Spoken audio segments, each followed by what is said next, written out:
This is some janky ass like development stuff right here.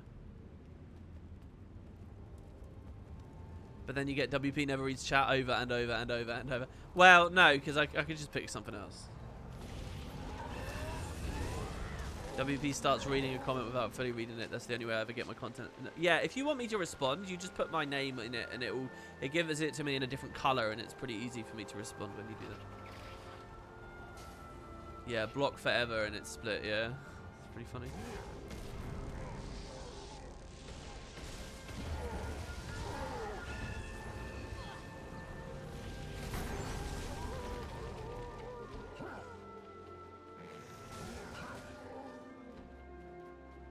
Maybe the ones further away count. I'm gonna go to Timberline. I'm gonna kill these guys and then go to the Timberline if they haven't dropped the thing.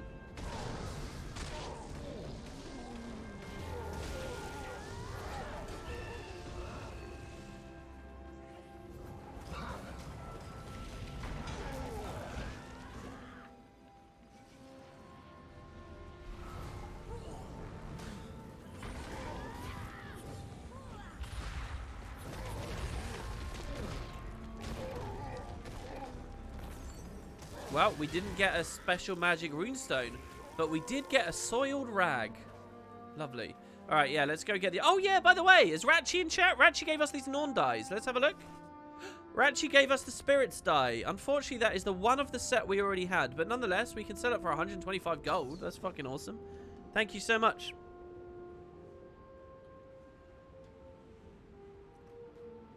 All right, let's go now to...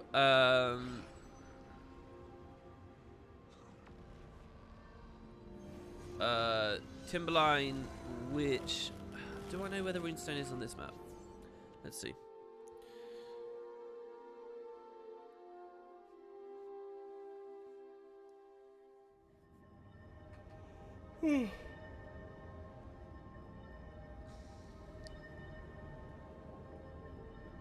This looks like runestones to me. They look like runestones facing one another. Can mods make exclamation mark commands? I don't really remember anymore. I don't know how we've got it set up because Nightbot does like half of it's done by Nightbot, and then the other half's done by well, look, it totally is. Oh, I did it purely from the world map. I did it right. And then we've got the other thing, the stream elements thing, or oh wait, what? This is not a part of the collection though. Maybe I need to kill some guys, or is this pilfered from the Jotana game? No, this is at Thistlereed Grove. And this is not Thistlereed Grove. ArenaNet. Look, there's another perfectly useful runestone here.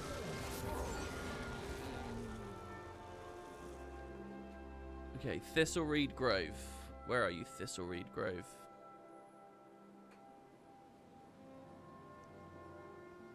Tail of the Serpent.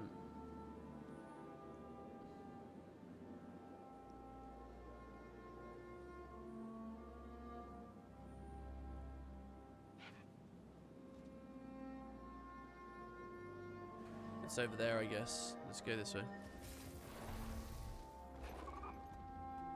Yeah, using exclamation mark commands for that's very good. But unless you guys are super on the ball with that, I might end up looking at chat before you and then reading the thing. But yeah, we could do it that way. I just have to put some time aside to actually set that up. But I mean, we have some, like the mount add-on. If someone asks about the mount add-on, you can always just type exclamation mark add-on or whatever.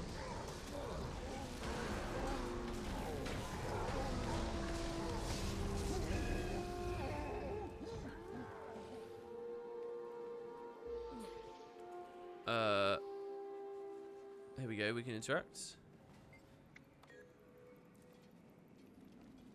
Alright, so now we just got to pilfer from these two places. Hopefully this doesn't take very long. I don't remember ArenaNet ever making this stuff take a long time. But the thing is, I've killed a lot of Jotun since unlocking this collection however long ago. And I've never got this drop. Is it possible it might have bugged or something? Because, I mean, I'm talking years. And I did the whole Let's Play, killed lots of Jotun in there. There's lots of Jotun kills I've scored. Maybe it's very precise which Jotun in which area, you know? I'm just going to follow Kato because I can't remember the route. What's my most prized possession in Guild Wars? Either an actual item or skin or an achievement? I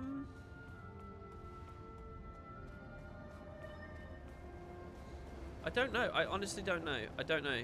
I think if I could just say the overall quantity of everything, that my account has so many minis and mounts and achievements and skins in general. If I could talk about my account as just the general progress level of it, the general like quantity of shit, then that is what I'm most proud of. But there's no like one item that I'm sort of super giddy about. Maybe if I won an MAT, I'd be very giddy about a gizmo. Oh, there you go. I got it. So now we go to the Hesdalen Kenning.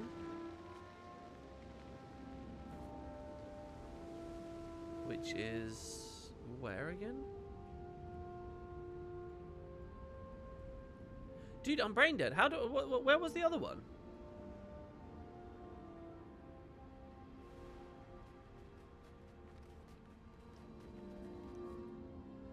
You still need another 7,875 gold to finish the Grothmar achievements. Have I still got Polar? I mean, yeah, I've got a lot of really weird, rare, like, launch items and stuff sitting around, but lots of people have that stuff, so I don't know. I don't really feel any particular, like, thrill over it at this point. Oh, it was here, right, okay.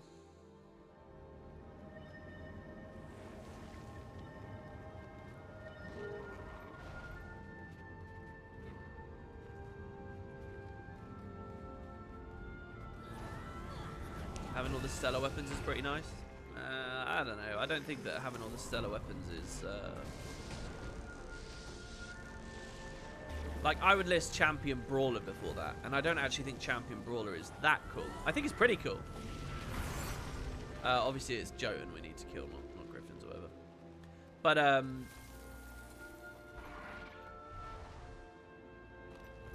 think all the stellar stuff isn't that crazy.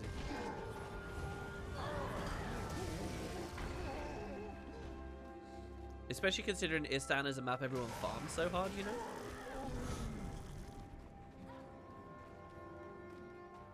Your prized possession is a consortium crafting station.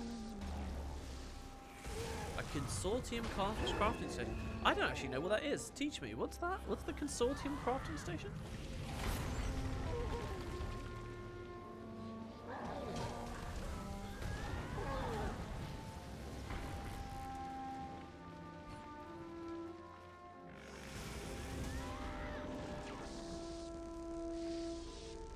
You know those paper bags we were looking at? I wonder whether there's some way to get those somehow.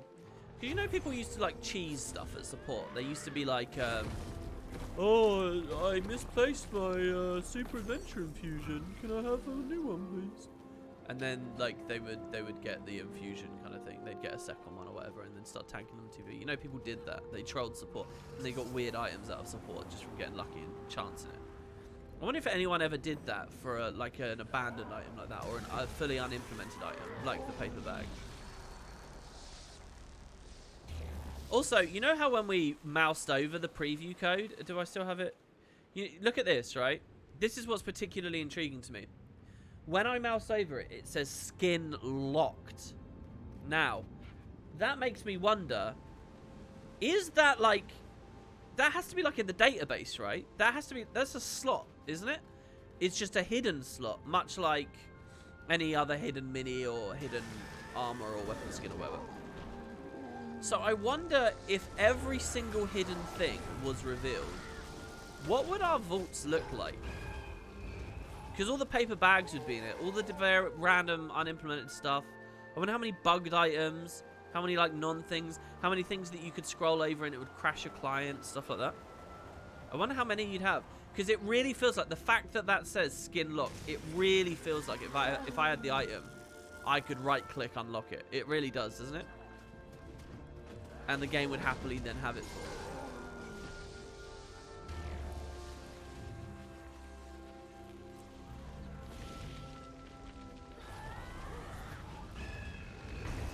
You farm all your Crocodile in PvP, so yeah, that weapons are hard to get, even if you farm in PvE. Oh, interesting.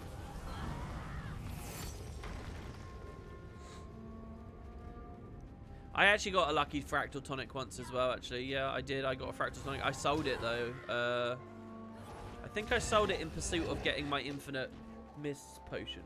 I think that's what I spent mine on. The human hairstyles that got added and then removed? I don't remember that, no.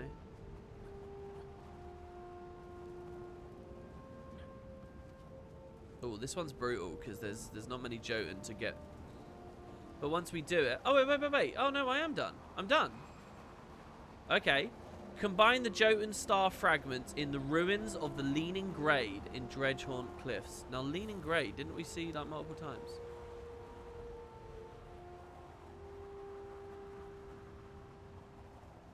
Yeah, it was here.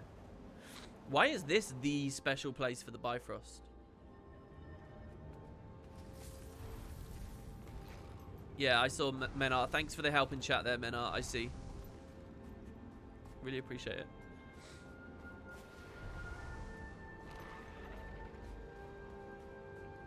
Because this one's still active, says Kato. Oh, I guess.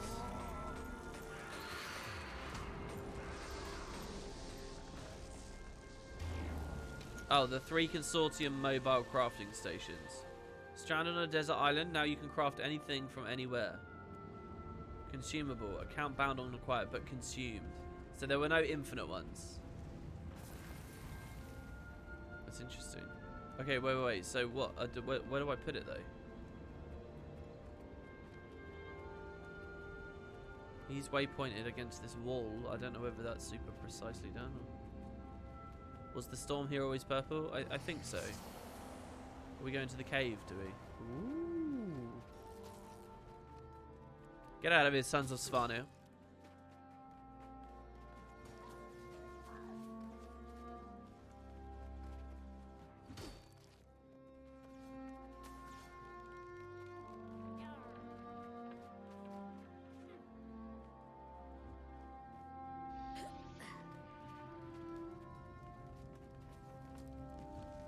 I'm not seeing it. This random guy's like climbing around. That's interesting. Combine them in the ruins of Leaning Glade in Dredgehaunt.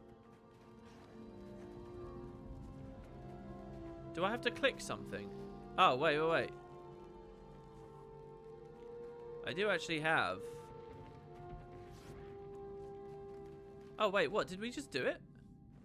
No. But I do have an item here. I have the Hestelian fragment.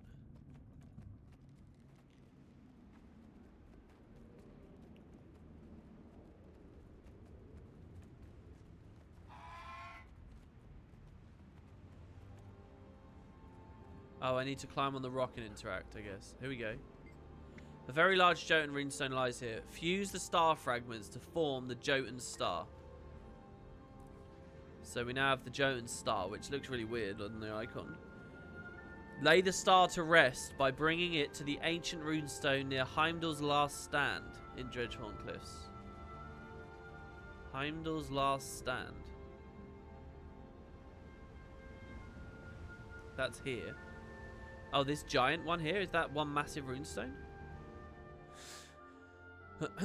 Yeah, we were in the wrong place. It can be kind of hard because when you mouse over, it doesn't necessarily change the cursor to interactable.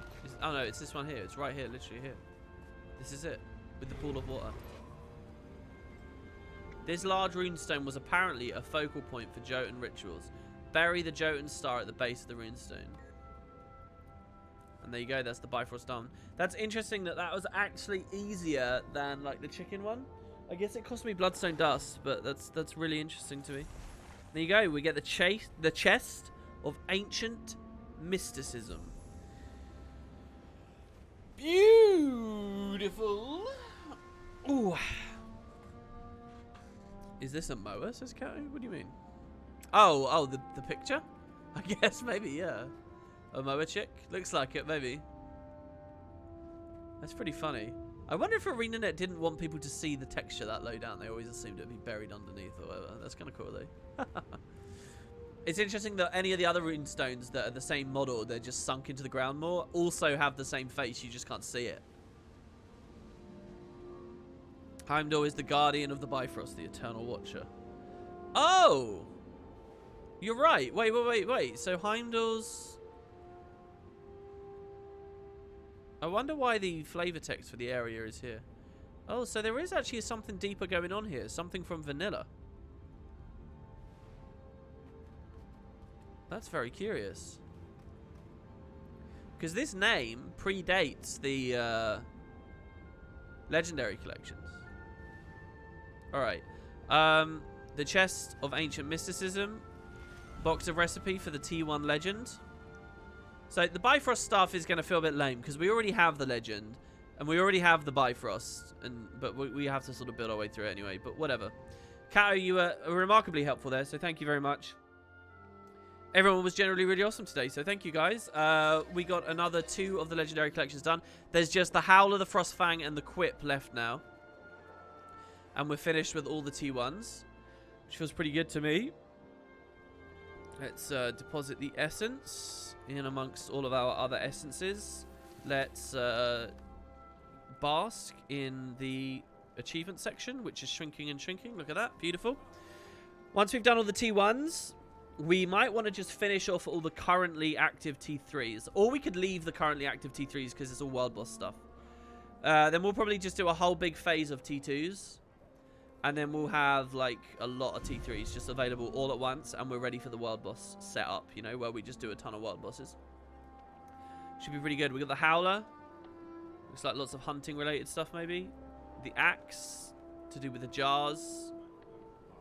And then the Harpy Pheromones with the Quip. The Quip one's probably going to be quite fun as well.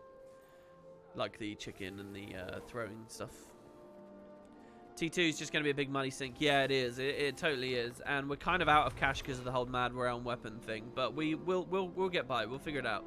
We do still have those mystic coins that were very generously given to us. I'd rather save the coins and roll those directly into the legendary crafting itself, not just the precursor collections. I want to do that on the actual legendary.